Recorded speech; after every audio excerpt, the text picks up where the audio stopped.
எபிரேயர் 5வது அதிகாரம் 11வது வசனத்திலிருந்து 6வது அதிகாரம் 3வது வசனம் வரை நாங்கள் வாசிக்க போகிறோம். எபிரேயர் 5வது அதிகாரம் 11வது வசனம் தொடங்கி எபிரேயர் 6வது அதிகாரம் 3வது வசனம் வரை நாங்கள் வாசிக்க போகிறோம். வேதாகமம் இருக்கிறவங்க வேதத்தை வாசிங்க. வேதாகமம் இல்லாதவர்கள் வேதாகமம் இருக்கிற இடத்துல போய் முடிந்தால் சேர்ந்து கொள்ளுங்க. காரியம் இன்ன விதமாக இருக்கிறதா என்று நாங்கள் ஆராய்ந்து பார்க்கணும். நீங்கள் உங்கள் பைபிளை நீங்கள் திருப்புங்க, உங்கள் ஃபோனை நீங்கள் திருப்புங்க, உங்கள் கண்கள் பார்க்கட்டும். அதனால தான் இன்றைக்கி வசனத்தை ப்ரொஜெக்டரில் போட வேணான்னு சொல்லிட்டேன். இப்போ எல்லாம் டைப் பண்ணியெல்லாம் வச்சுட்டு வேணாம் போட வேணான்னு. நம்ம வசனத்தை திருப்பி நம்ம பார்க்கணும். எங்கள் கண்களுக்கு வசனம் தெரியணும். 5வது அதிகாரம் 11வது வசனத்திலிருந்து 6வது வசனம் 6வது அதிகாரம் 3வது வசனம் வரை. இந்த மெல்கிசேதேக்கை பற்றி நாம் விஸ்தாரமாய் பேசலாம். நீங்கள் கேள்வியில் மந்தமுள்ளவர்களானபடியால் அதை விளங்க பண்ணுகிறது அரிதாயிருக்கும். காலத்தை பார்த்தால் போதகராய் இருக்க வேண்டிய உங்களுக்கு தேவனுடைய வாக்கியங்களின் மூல உபதேசங்களை மறுபடியும் உபதேசிக்க வேண்டியதாய் இருக்கிறது. நீங்கள் பலமான ஆகாரத்தை அல்ல பாலை உண்ணத்தக்கவர்கள் ஆனீர்கள். பால் உண்கிறவன் குழந்தையாய் இருக்கிறபடியினாலே நீதியின் வசனத்தில் பழக்கம் இல்லாதவனாய் இருக்கிறான். பலமான ஆகாரமானது நன்மை தீமை இன்னதென்று பயிற்சியினால் பகுத்தறியத்தக்கதாக முயற்சி செய்யும் ஞானோந்திரியங்களை உடையவர்கள் ஆகிய பூரண வயதுள்ளவர்களுக்கே தகும். இப்போ 6வது அதிகாரம் 1வது வசனம். ஆகையால் இயேசு கிறிஸ்துவை பற்றிய மூல உபதேச வசனங்களை நாம் விட்டு செத்த கிரியைகளுக்கு நீங்களாகும் மனம் திரும்புதல், தேவன் பேரில் வைக்கும் விசுவாசம், ஸ்நானங்களுக்கு எடுத்த உபதேசம், கைகளை வைக்குதல், மறைத்தோரின் உயிர்த்தெழுதல், நியாய தீர்ப்பு என்பவைகள் ஆகிய அஸ்திபாரத்தை மறுபடியும் போடாமல் பூரணராகும்படி கடந்து போவோமாக. தேவனுக்கு சித்தமானால் இப்படியே செய்வோம். சரி, அநேக வேளையிலே நாங்கள் அநேக காலமாய் கிறிஸ்தவர்களாக இருக்கலாம், அநேக சபைகளுக்கு போகிறவர்களாக இருக்கலாம், அநேக நாட்கள் சபைகளில் போய் கிறிஸ்தவ குடும்பத்தில் பிறந்திருக்கலாம், கிறிஸ்தவ பேர் இருக்கலாம். நாங்கள் இதில் பழக்கப்பட்டு எத்தனை வருஷம் சபைக்கு போகிறோம் என்பது அல்ல கேள்வி, எவ்வளவு முதிர்ச்சி அடைகிறோம் என்பதுதான் கேள்வி. ஆண்டவர் எங்களை சபையாக எதற்காக எங்களை அழைத்திருக்கிறார் என்றால் முதிர்ச்சி அடைவதற்காக. நாங்கள் ஆவிக்குரிய வாழ்க்கையில் எங்களுடைய வாழ்க்கையிலே நாங்கள் என்ன நடக்க வேண்டும் என்றால் முதிர்ச்சி அடைய வேண்டும். பக்கத்தில் பார்த்து சொல்லுங்க, முதிர்ச்சி அடைய வேண்டும். நாங்கள் முதிர்ச்சி அடைவதற்காக ஆண்டவர் எங்களை அழைத்திருக்கிறார். நாங்கள் இருக்கிற வண்ணமாகவே இருப்பதற்காக ஆண்டவர் அழைக்கவில்லை. இன்னைக்கு நீங்க வந்த வண்ணமாக அல்ல, நாளைக்கு நீங்க இருக்கணும். நாளைக்கு நீங்க வருகிற வண்ணமாக அல்ல, அடுத்த வாரத்தில் நீங்க இருக்கணும். ஒவ்வொரு வாரமும் நாங்கள் ஆண்டவருக்குள்ளாக, ஆண்டவருடைய வசனத்துக்குள்ளாக முதிர்ச்சி அடைய வேண்டும். முதிர்ச்சி அடையாவிட்டால் என்ன நடக்குமா? நாங்கள் பால் குடிக்கிற குழந்தைகளைப் போல மாறிவிடுவோம். இப்ப குழந்தை பிறந்த உடனே பால் மிகவும் முக்கியமான உணவு தான். ஆனா வாழ்க்கை பூரா பாலை குடிச்சுக்கிட்டு இருந்தா ஏதோ ஒரு பிரச்சனை இருக்கின்ற அர்த்தம். ஒரு குழந்தை பிறந்து 6 மாசத்துக்கு பிறகு பல்லு முளைக்குது. பல்லு முளைக்கிறதுக்கு ஒரு காரணம் இருக்குது. பிள்ளை சாப்பிடணும். பல்லெல்லாம் முளைச்சதுக்கு பிறகு இன்னும் தான் கஞ்சி தான் குடிப்பேன், பால் தான் குடிப்பேன்னு சொல்லிட்டு இருந்தா அது பிரச்சனை. சோ ஆண்டவர் எங்களை முதிர்ச்சிக்குள்ளாக அழைக்கிறார். இப்ப கேள்வி என்னன்னா, நாங்கள் முதிர்ச்சி அடைகிறோமா, வளர்ச்சி அடைகிறோமா, இல்லாவிட்டா அப்படியே இருக்க போகிறோமாங்கிறது தான். நாங்கள் ஞாயிற்றுக்கிழமை வந்து நான் சென்ற வாரமே நான் சொன்னேன், எங்கள் சபைக்கு நீங்கள் வர்றீங்களா இருந்தால் உங்கள் எல்லாருமே ஊழியக்காரராக மாற்றுறது மட்டும்தான் என் வேலை. அதற்காக அதுதான் எனக்கு ஆண்டவர் கொடுத்திருக்கிற மிகப்பெரிய தலையாய கடமை. ஒவ்வொருவரும் சீஷர்களாய் மாறணும், விசுவாசிகளாய் இல்லை, சீஷர்களாய் மாறணும். ஒவ்வொருவரும் இந்த இடத்துல உட்கார்ந்து இருக்கிற ஒவ்வொருவரும் தலைவர்களாக சீஷர்களாக மாறி மற்றவர்களுக்கு ஆசீர்வாதமாய் நாங்கள் மாற வேண்டும். அப்போ மற்றவர்களுக்கு நாங்கள் ஆசீர்வாதமாய் மாற வேண்டும் என்று சொன்னால் the first thing, நாங்கள் முதிர்ச்சி அடைய வேண்டும். ஆண்டவர் சாதாரணமாக சபையிலே உட்கார்ந்து விட்டு இருக்கிற வண்ணமாகவே இருந்துட்டு போவதற்காக அழைக்கவே இல்லை. இப்ப 5வது அதிகாரம் 11வது வசனம் மறுபடியும் இந்த மெல்கிசேதேக்கை பற்றி நாம் விஸ்தாரமாய் பேசலாம். நீங்கள் கேள்வியில் மந்தமுள்ளவர்கள் ஆனபடியினால் அதை விளங்க பண்ணுகிறது அரிதாய் இருக்கிறது. இப்ப இந்த எபிரேயர் புத்தகம் மிக ஒரு இன்ட்ரெஸ்டிங்கான ஒரு புத்தகம். வேதத்திலே 66 புத்தகங்கள் உண்டு. வேதத்தை 2 பகுதியாய் பிரித்திருக்கிறார்கள். ஒன்று பழைய ஏற்பாடு, மற்றது புதிய ஏற்பாடு. புதிய ஏற்பாட்டிலே வந்த ஹீரோவாகிய இயேசுவை குறித்து தீர்க்க தரிசனமாக அவர் வருவதற்கான எல்லா காரியங்களையும் குறித்து பழைய ஏற்பாட்டிலே கிட்டத்தட்ட 1500 வருஷங்கள் 1500 வருஷங்கள் கிட்டத்தட்ட 47 எழுத்தாளர்களால் எழுதப்பட்டது. ஆனால் அந்த 47 எழுத்தாளர்களும் இந்த புதிய ஏற்பாட்டிலே வரப்போகிற அந்த ஹீரோவை குறித்து, இயேசுவை குறித்து அழகாக சொல்லி கொண்டு வந்தார்கள். இப்படி ஒருத்தர் வரப்போகிறார், இப்படி ஒரு மீட்பர் வரப்போகிறார், இப்படி ஒருத்தர் ஆண்டவர் வரப்போகிறார், இப்படி இறைவனே மனுஷனாக வரப்போகிறார், அவர் மனுஷரை விடுதலை ஆக்கப் போகிறார் என்று சொல்லி ஒவ்வொரு நாளும் கட்டம் கட்டமாக பங்கு பங்காக, அங்கே கலாத்தியர் 1வது அதிகாரத்தில் 4வது அதிகாரத்தில் பார்க்கிறோம், பங்கு பங்காகவும் வகை வகையாகவும் ஆண்டவர் வெளிப்படுத்தினார்.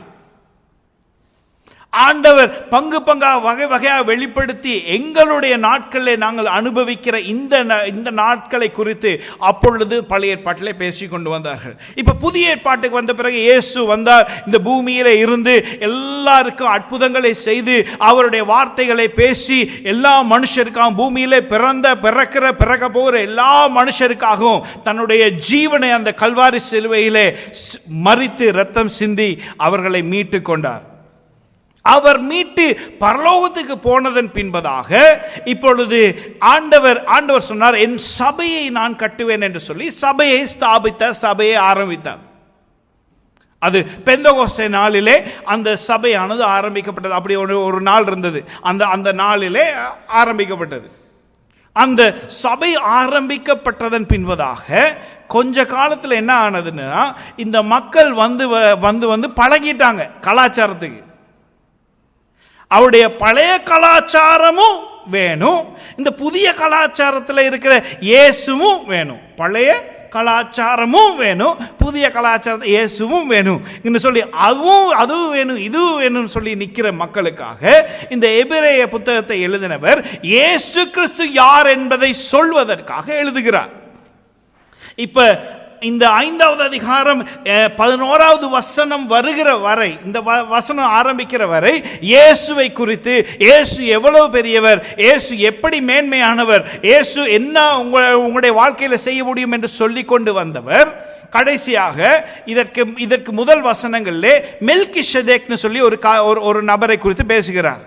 இந்த மெல்கிசேதேக் என்கிறதான நபர் என்ன செய்தார், யார் என்றால் இந்த பழைய ஏற்பாட்டில் இருக்கிற ஒரு ஆசாரியர். இப்ப இயேசு எபிரேயர் எழுதினவர் சொல்லுகிறார், எபிரேய நிருப ஆக்கியோன் சொல்லுகிறார், மெல்கிசேதேக்கை விட இயேசு பெரியவர்.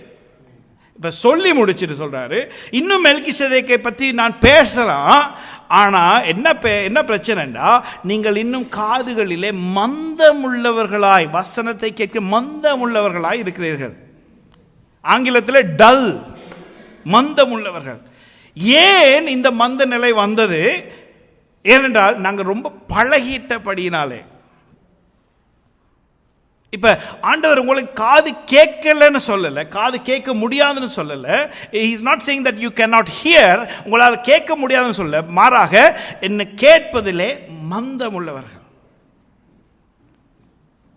இந்த மந்தத்தனமானது ஒரே நாளில் நடக்கிற விஷயம் அல்ல, மாறாக கொஞ்சம் கொஞ்சமாக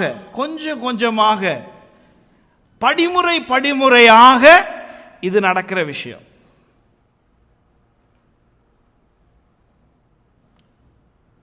எப்படி இது நடக்குதா? சில நேரம் ஆண்டவர் எங்களுடைய இருதயத்தில் பேசுவார். முதல் நாளில் கொஞ்சம் கருக்குன்னு இருக்கும். கொஞ்ச நாள் போக போக என்ன ஆயிரும்? பழகிரும். சில ஆரம்பத்தில் நாங்கள் ஜெபிக்கிற பொழுது ஆண்டவருக்கு எங்களை அர்ப்பணித்து நாங்கள் ஜெபிக்கிற நாட்கள் உண்டு. அப்புறம் கொஞ்ச நாள் அந்த ஜெபமே பழகிரும். இப்போ என்னுடைய மகள் இருக்கிறா. சின்னதில் நாங்கள் ஜெபத்தை சொல்லிக் கொடுப்போம். அவளுக்கு இப்படி தான் ஜெபிக்கணும்னு அவளுக்கு வரது சொல்லிக் கொடுப்போம். கொஞ்ச நாள் போனோன்னா அந்த ஜெபம் அவளுக்கு பாடமாயிரும். அவளுக்கு மாத்திரம் இல்லை, கேட்குற எங்களுக்கும் பாடமாயிரும். அவள் ஆரம்பிக்கும் போது நான் கடைசி வசனத்தை சொல்லி முடியும், இதுதான் சொல்ல போகிறான்னு. அப்போ அடுத்து ஜெபிக்கிற பொழுது அவள் கண்ணை மூட வேண்டிய அவசியம் கிடையாது. அவள் விளையாண்டு கொண்டே அவள் ஜெபத்தை சொல்லுவாள். இப்போ என்ன ஆயிடுச்சு? பழகிருச்சு. ஆரம்பத்தில் வைராக்கியத்தோடு ஜெபித்தவர்கள், ஆரம்பத்தில் வைராக்கியத்தோடு ஆண்டவரை தேடினார்கள். இப்பொழுது பழக்கத்துக்குள்ளாக போயிட்டோம். எங்களுடைய சொகுசு வாழ்க்கையின் நிமித்தமாக நாங்கள் எல்லாவற்றையும் நாங்கள் விட்டு கொடுக்க ஆரம்பிக்கிறோம். எங்களுடைய வசதிக்கு ஏற்ற வண்ணமாக. வசதி தான் ரொம்ப முக்கியம். வசதிக்கு அடுத்து தான் எதுவுமே. இப்போ பிரதர் ஜோசையா சொன்னார், நாங்கள் பைபிள் ஸ்டடி ஆரம்பிக்க போகிறோம். இப்போ நம்ம மைண்டில் என்ன போகணும்னா, என் வசதி எல்லாவற்றையும் பார்த்துட்டு அதுக்கு பிறகு டைம் இருந்தால் பார்ப்போம். ஆரம்பத்தில் அப்படியா இருந்தோம்? இல்லை.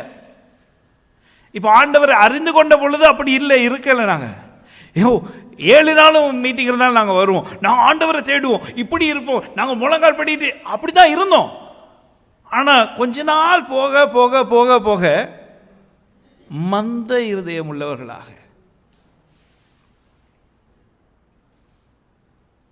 ஆண்டவருடைய வார்த்தையை கேட்ட பொழுது உடனே கீழ்ப்படுகிற இருதயம் இருந்தது ஒரு காலத்தில். இப்போ பிறகு கீழ்ப்படியலாம், ஒரு நாள் தள்ளி கீழ்ப்படியலாம். இப்போ நான் இதை சொல்றது நீங்க அப்படி செய்கிறீங்கிறதுக்காக அல்ல, அந்த நிலைமைக்கு போயிடக்கூடாதுங்கிறதுக்காக. ஆண்டவர் மந்த இருதயம் உள்ளவர்களாய், மந்த காதுகள் உள்ளவர்களாய் இருப்பதற்காக எங்களை அழைக்கவில்லை. மாறாக கூர்மையான காதுகள். எப்போ கூர்மையான காது இருக்குதுமா? ஆண்டவர் பேசுகிற பொழுது அதற்கு செவி கொடுத்து அதற்கு மாறுத்தரவு கொடுக்க பழகும் பொழுதுதான். When you start responding to the word of God, ஆண்டவருடைய வார்த்தைக்கு மறு உத்தரவு கொடுக்கும் பழகும் பொழுதுதான் எங்களுக்கு கூர்மையான காது. இப்போ இந்த எபிரேயர் 5வது அதிகாரம் 11வது வசனம் மிக அழகான வசனம். நம்ம கவனமாக வாசிக்கணும், இல்லாட்டி நம்ம வார்த்தையை விட்டுருவோம். அந்த கிரமமாக நாங்கள் வாசித்து கொண்டு வரணும். அப்போ the danger is not opposition to truth. இப்போ பாரதூரமான விஷயம் என்ன தெரியுமா? ஆண்டவருடைய வார்த்தையை கேட்டோன்னு எதிர்த்து நிற்கிறது இல்லை. அதுக்கு நிறைய பேர் இருக்கிறாங்க. அது பயங்கரம் இல்லை. ஆனால் அதை கேட்டு பழகிட்டோம் பாருங்க, பழகிடுச்சு. அதுதான் மிக பாரதூரமானது. ஒரு கத்தி அது ஷார்ப்பாக இருந்தால் தான், அது தீட்டப்பட்டு இருந்தால் தான் அது பிரயோஜனம். மொட்டையாக இருந்தால் அதை தீட்டி வைக்க வேண்டியது எங்களுடைய கரத்தில் இருக்குது. எங்களுடைய காதுகள், எங்களுடைய இருதயங்கள் தீட்டப்பட்டு இருக்கணும்னா ஆண்டவர் சொல்லுகிற காரியங்களுக்கு நாங்கள் ரெஸ்பாண்ட் பண்ண, கீழ்ப்படிய பழகணும். அது பெரிய விஷயமா இருக்கலாம், சின்ன விஷயமா இருக்கலாம். அந்த ஆண்டவர் சொல்லுகிற பொழுது நான் கீழ்ப்படுகிற இருதயம் இருக்கு பாருங்க, அதுதான் ரகசியம். ஆண்டவர் அதற்காக தான் எங்களை ஆண்டவர் அழைத்திருக்கிறார். ஆண்டவர் நம்ம நிறைய வேளையில் ஆண்டவரை தேடுறது நமக்கு எதுவும் கிடைக்கணுங்கிறதுக்காக தான். ஆனால் ஆண்டவர் எங்களிடத்திலிருந்து ஒரு மாறு உத்தரவை எதிர்பார்க்கிறார். ஆண்டவருடைய வார்த்தைக்கு நாங்கள் மாறு உத்தரவு கொடுக்க வேண்டும். ஆண்டவர் பேசுகிற காரியத்துக்கு நாங்கள் மாறு உத்தரவு கொடுக்க வேண்டும். we have to respond to what God speaking. ஆண்டவர் பேசுகிற காரியத்துக்கு நாங்கள் ரெஸ்பாண்ட் பண்ணாட்டா அது கொஞ்ச நாள் அது அப்படியே பழக்கமாக போயிடும். ஆண்டவர் பேசுகிற பொழுது கீழ்ப்படியணும். ஆண்டவர் சொல்லுகிற பொழுது கீழ்ப்படியணும். நாங்கள் சடுதியாய் உடனடியாய் ஆண்டவர் சொல்லுகிறதுக்கு கீழ்ப்படிவதற்கு பழக வேண்டும்.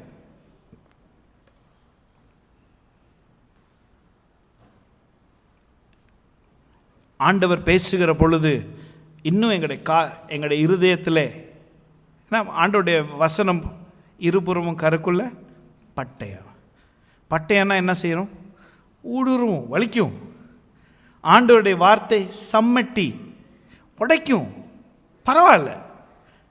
ஆண்டவருடைய வார்த்தை எங்களுடைய வாழ்க்கையில் செய்ய வேண்டியதை செய்ய நாங்கள் விட்டு கொடுக்க வேண்டும். Let's allow the word to do whatever it's supposed to do. என்ன காரியத்தை வார்த்தை செய்ய போகிறதோ அதை செய்வதற்கு நாங்கள் விட்டுவிட பழக வேண்டும். இல்லாவிட்டால் அது பாரதூரமானது. என்னென்ன நான் பழக்க தோசை இன்னொரு சடங்காச்சாரத்துக்குள்ளாய் இன்னொரு பழக்கத்துக்குள்ளாய் போவதற்காக ஆண்டவர் எங்களை அழைக்கவில்லை. மாறாக ஆண்டவருக்குள்ளாய் வளருவதற்காக, பக்கத்தில் பார்த்து சொல்லுங்க, வளருவதற்காக ஆண்டவர் அழைத்திருக்கிறார். பக்கத்தில் பார்த்து சொல்லுங்க, வளர்றதுக்காக ஆண்டவர் அழைக்கிறார்.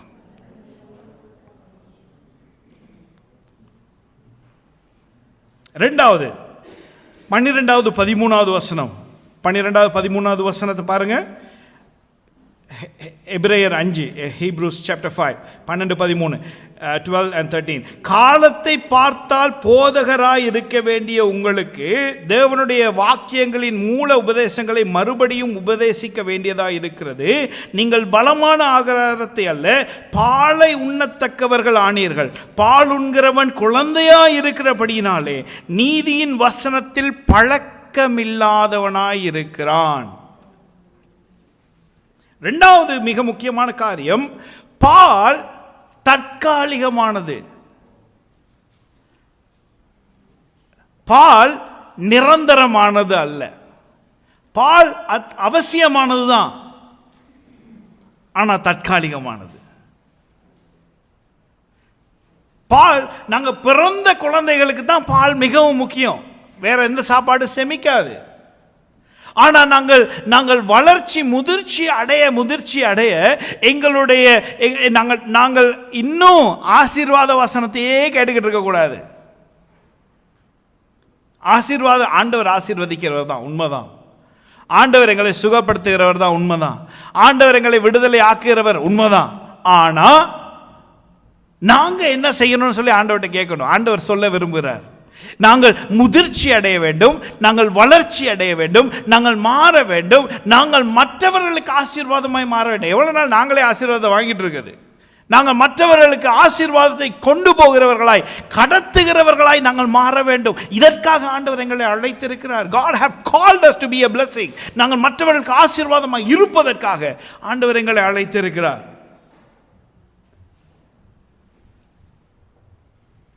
நாங்கள் எவ்வளோ காலம் சபைக்கு வருகிறோம், எவ்வளவு காலம் கிறிஸ்தவர்களாக இருக்கிறோம், எவ்வளவு காலம், எத்தனை 20 வருஷம் 40 வருஷம் குடும்பத்தில் கிறிஸ்தவ குடும்பத்தில் பிறந்திருக்கிறோங்கிறதெல்லாம் அவசியமே கிடையாது. அது முதிர்ச்சியின் அடையாளமும் இல்லை. முதிர்ச்சியின் அடையாளம்ங்கிறது ஆண்டவருடைய வார்த்தைக்கு நாங்கள் ரெஸ்பாண்ட் பண்ணுகிறவர்கள்.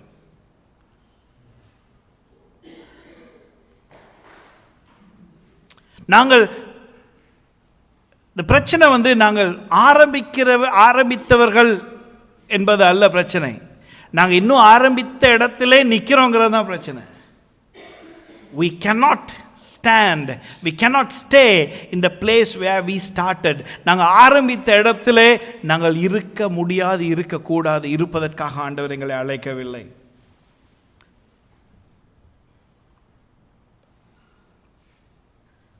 பால் என்பது குழந்தைகளுக்கு மிக சிறந்த உணவு தான். ஆனால் முதியவர்களுக்கு உணவு அல்ல. அதில் நாங்கள் தங்கி இருக்க முடியாது. நாங்கள் முதிர்ச்சி அடைவதற்காக அழைக்கப்பட்டிருக்கிறோம். இன்றைக்கு தான் முதல் நாள் நீங்கள் வாரீங்களா இருந்தால் நான் சொல்கிற வார்த்தையை கேளுங்க. ஆண்டோடைய மனுஷனாய் நான் இந்த இடத்துல சொல்கிறேன், நீங்கள் இன்றைக்கு வந்த நிலைமையில் நீங்கள் இருக்கக்கூடாது. முதிர்ச்சி அடைய வேண்டும். இன்னும் ஆசீர்வாத வார்த்தையே கேட்டுக்கிட்டு இருக்கக்கூடாது. முதிர்ச்சி அடைய வேண்டும். அடுத்த கட்டத்துக்கு நீங்கள் கடந்து போக வேண்டும். அதற்காக தான் நான் ஆண்டவர் என்ன நியமிச்சிருக்கேன், அதுக்காக தான் ஊழியர்களை நியமிச்சிருக்கேன், அதுக்காக தான் நாங்கள் ஊழியக்காரங்க. உங்களை எங்களோடு சேர்ந்து கொண்டு போவதற்காக, அடுத்த கட்டத்துக்கு கொண்டு போவதற்காக தான். அதே இடத்துல நிற்கிறோமா இருந்தால் பிரயோஜனம் இல்லை. இப்ப மூன்றாவது முக்கியமான விஷயம், எப்படி முதிர்ச்சி அடைந்தவர்கள் நடந்து கொள்வார்கள். 14வது வசனத்தை பாருங்க. பலமான ஆகாரமானது நன்மை தீமை இன்னதென்று பயிற்சியினால் பகுத்தறியத்தக்கதாக. முதிர்ச்சி அடைந்தவர்கள் என்ன செய்வார்களா? நன்மை தீமை இன்னதென்று பயிற்சியினாலே பகுத்தறிவார்கள். முதிர்ச்சி அடைந்தவர்கள் பகுத்தறியக்கூடியவர்கள். பகுத்தறிகிறவர்கள் தான் முதிர்ச்சி அடைந்தவர்கள். நான் அடிக்கடி சொல்லுகிற ஒரு விஷயம், கிறிஸ்தவர்களுக்கு மிக அடிப்படையா இருக்க வேண்டிய வரம், மிக முக்கியமான வரம் என்ன தெரியுமா? எல்லாவற்றையும் இந்த நாட்களில் மிக முக்கியமான பகுத்தறிகிற வரம், டிசர்ன்மெண்ட், பகுத்தறிகிறது. நீங்க எதுக்கு கேட்காட்டியும் அதுக்காக கேளுங்க.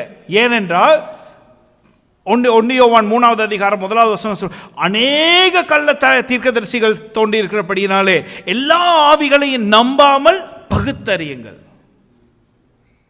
பகுத்தறிவது மிகவும் முக்கியமான ஒரு காரியம். இது யாரால முடியும் தெரியுமா? முதிர்ச்சி அடைந்தவர்களால் முடியும். அப்ப அதற்கு நாங்க என்ன செய்யணுமா? வசனம் சொல்லுகிறது, பயிற்சி நாங்கள் செய்ய வேண்டும். பயிற்சி செய்ய வேண்டும் என்று சொன்னா நாங்க என்ன செய்யணும்?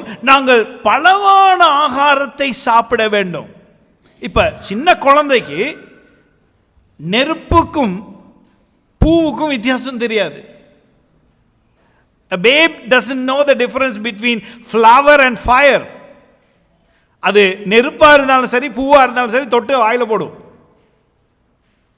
அதுக்கு ரெண்டும் ஒண்ணுதான். ஆனா எப்படி முதிர்ச்சியை நாங்கள் கண்டுகொள்வது? அவன் முதிர்ச்சி அடைந்தது பிறகு இது நன்மை, இது நல்லது அல்ல, இது சரி, இது பிழை என்பதை அறிந்து கொள்கிறான். ஆவிக்குரிய வாழ்க்கையிலும் நாங்கள் செய்ய வேண்டிய காரியங்களை, நன்மையான காரியங்களை, முதிர்ச்சி அடைந்த காரியங்களை செய்வதற்கு ஆண்டவர் எங்களுக்கு பலன் கொடுக்கணும். அதை நாங்கள் சிறிய காரியத்திலிருந்தே ஆரம்பிக்கணும். You have to start from basics. இது சரி, இது பிழை, நன்மை தீமை இது. இதை எப்படி கற்றுக்கொள்ளலாமா?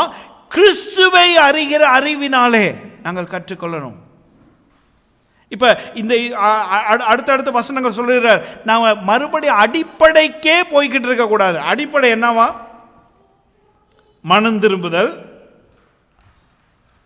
விசுவாசம், ஞான ஸ்நானம், உயிர்த்தெழுதல், நியாய தீர்ப்பு, இதெல்லாம் என்னது? பேசிக்ஸ்.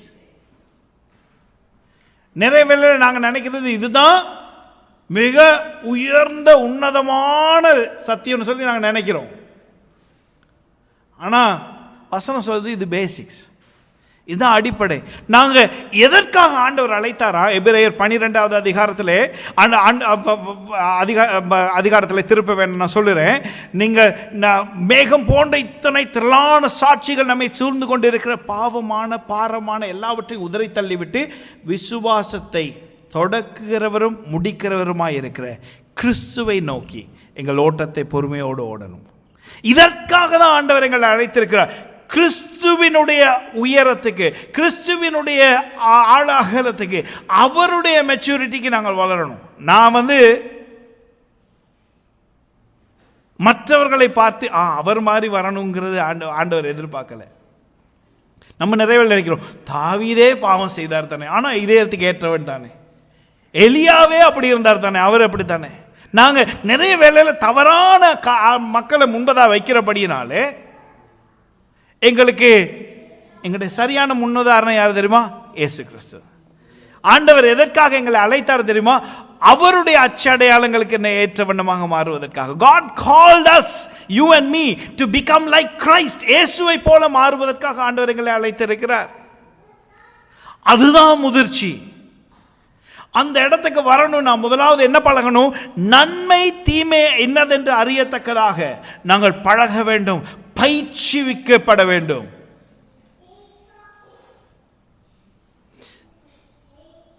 ஆர் ஸ்டான்லின்னு சொல்லி ஒரு தேவ மனுஷன் இருக்கிறார். அவர் ஒரு காரியத்தை என்னுடைய வாலிப பிராயத்தில் அவருடைய செய்தியை நான் அதிகமாக கேட்பதுண்டு. அவர் ஒரு அழகான ஒரு காரியத்தை சொன்னார். If you know how to make decision in small things, சின்ன காரியத்திலே தீர்மானம் எடுக்க நீ பழகிவிட்டால் பெரிய சவால்கள் வரும் பொழுது உனக்கு தீர்மானிப்பது மிகவும் இலகுவாய் இருக்கும். எங்களுக்கு பிரச்சனை என்ன தெரியுமா? சின்ன விஷயத்தில் நாங்கள் தீர்மானம் எடுக்கிறதுக்கு நாங்கள் பயிற்றுவிக்கப்படலை. சின்ன பிராயத்திலிருந்தே, சின்ன காரணத்திலிருந்து நீங்கள் ஆரம்பிக்கிற பொழுதே நன்மை தீமை என்று என்னதென்று அறிய பகுத்தறிய பழகணும். ஏனென்றால் எங்களுடைய முன் உதாரணம் இயேசு கிறிஸ்து. Jesus is our role model. இயேசுவை போல மாறுவதற்காக நாங்கள் அழைக்கப்பட்டிருக்கிறோம். நாங்கள் சீஷர்கள், இயேசுவின் சீஷர்கள்னா இயேசுவை போல இருக்கிறவர்கள் தான் சீஷர்கள். நான் அடிக்கடி யோசிக்கிறது உண்டு. பேதுரு என்று சொல்லி ஒரு சீஷன் இருக்கிறான். இயேசுவை அங்கே கைது பண்ணி கொண்டு போயிட்டாங்க. வாசலில் கொண்டு போய் நிப்பாட்டுற உடனே என்ன சொன்னாங்க? நீ பேசுகிறதே அவர் போல தான் இருக்குது, உன்னை பார்த்தாலே அவர் போல தான் இருக்குது. அவனே இல்லைன்னு சொன்னாலும் அவனுடைய பேச்சு, அவனுடைய நடை காட்டி கொடுக்குது. ஏனென்றால் 3.5 வருஷம் இயேசுவோடு நடந்துட்டாங்க. நாங்கள் இயேசுவோடு நடக்க ஆரம்பித்தால், லிசன் டு மீ, நாங்கள் இயேசுவோடு நடக்க ஆரம்பித்துட்டா அவர் மாதிரி மாறுறது உங்களுக்கு லேசான காரியம்.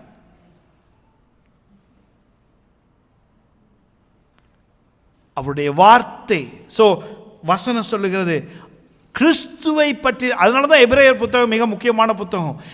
இயேசு கிறிஸ்துவை குறித்து தான் முற்றுமுழுவாய் பேசிக்கொண்டு வருகிறார். இயேசு கிறிஸ்துவை பற்றி நாங்கள் படிக்கும் வரை, இயேசு கிறிஸ்துவை குறித்து கற்றுக்கொள்ளும் வரை, அந்த இயேசு கிறிஸ்துவினுடைய வாழ்க்கை, இயேசு கிறிஸ்துக்கு எப்படி செய்தார், இயேசு யார் என்று கற்றுக்கொள்ளுகிற எவ்வளோ கற்றுக்கொள்கிறோமோ அவ்வளோ நாங்கள் கிறிஸ்துவை போல நாங்கள் மாறிக்கொண்டிருக்கிறோம். அதனால தான் பவுல் சொல்லுகிறார், நான் கிறிஸ்துவோடே கூட சிலுவையில் அறையப்பட்டேன், இனி நான் அல்ல கிறிஸ்துவே என்னில் பிழைத்திருக்கிறார். அந்த உயரத்துக்கு, அந்த ஆழத்துக்கு ஆண்டவர் உங்களை என்னை அழைக்கிறார். கிறிஸ்துவை போல ஜெபிக்க, கிறிஸ்துவை போல பரிசுத்தத்தில் வளர, கிறிஸ்துவை போல விசுவாசத்தில் வளர, கிறிஸ்துவை போல ஆண்டவரோடு ஒரு நெருங்கின உறவை வைத்திருக்க, கிறிஸ்துவை போல அர்ப்பணிக்கப்பட்ட வாழ்க்கை. இனி நான் அல்ல, பவுல் சொல்லுகிறார், கிறிஸ்துவே என்னில் பிழைத்திருக்கிறார் என்று சொல்லத்தக்கதாக.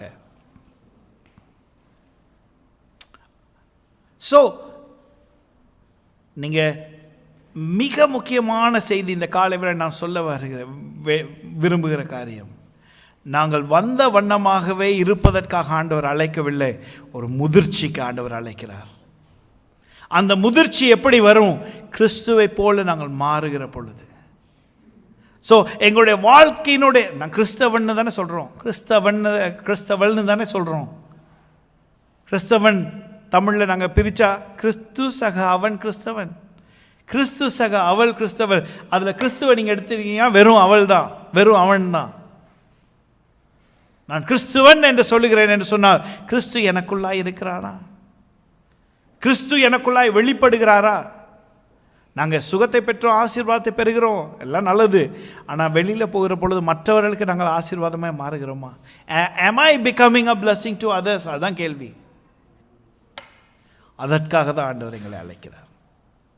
நீங்கள் மற்றவர்களுக்கு ஆண்டவரை குறித்து சொல்ல, நீங்கள் மற்றவர்களுக்கு ஆசீர்வாதமாய் மாறுவதற்காக ஆண்டவர் எங்களை அழைக்கிறார். இதற்காக தான் இயேசு இந்த பூமிக்கு வந்தார். இதற்காக தான் அவர் இரத்தம் சிந்தினார். இதற்காக தான் இவ்வளவு காலம் நாங்கள் எங்கள் முயற்சியால் முடியாது, அதனால தான் சொன்னார், உன்னால் முடியாது, நான் என் ஆவியானவரை உனக்கு தருகிறேன். அவர் கல்வாரி சிலுவையில் இரத்தம் சிந்தி மரித்து எங்களை மீட்டு கொண்டார். சும்மா மீட்டு கொள்ளல, அப்பா பிதாவே என்று சொல்லி, கடவுளேன்னு நான் கூப்பிட வேண்டியதில்லை, அப்பான்னு கூப்பிட்டா போதும். எங்கள் உறவு மாறிடுச்சு. எங்கள் உறவு மாறிடுச்சு. நான் கூப்பிட போகிறது அப்பா என்று சொல்லி, அப்பா என்று கூப்பிடுகிற பொழுது அவர் எங்களுக்கு பதில் கொடுக்கிறார். அந்த உறவுக்கு ஆண்டவர் அழைக்கிறார். அதற்காகத்தான் அவர் சிலுவையில் இரத்தம் சிந்தினார். இப்போ வளர்ச்சி அடைய வேண்டும் என்று சொன்னால், முதிர்ச்சி அடைய வேண்டும் என்று சொன்னால், அடிப்படையான காரியம் என்ன தெரியுமா? அடிப்படையான காரியம் என்ன தெரியுமா? நாங்கள் கிறிஸ்துவை அறிந்து கொள்ளணும். கிறிஸ்து யார் என்று அறிந்து கொள்ள வேண்டும். The more that you know Jesus, the more you become like Jesus. இயேசுவை அறிந்து கொள்ளும் வரை எவ்வளவு தூரம் அறிந்து கொள்கிறீங்களோ அவ்வளவுக்கு நாங்கள் இயேசுவை போல மாற முடியும். அந்த வாழ்க்கைக்காக ஆண்டவர் எங்களை அழைக்கிறார். நாங்கள் தேங்கின கிறிஸ்தவர்கள் அல்ல, மாறாக வளர்ச்சி அடைந்த, முதிர்ச்சி அடைந்த கிறிஸ்தவர்கள். ஒரு விசை கண்களை மூடுவோமா? ஆண்டவரிடத்தில் கேட்க போகிறோம். ஆண்டவரே, உம்மை போல நான் மாறணும். இது ஒரு முக்கியமான நேரம்.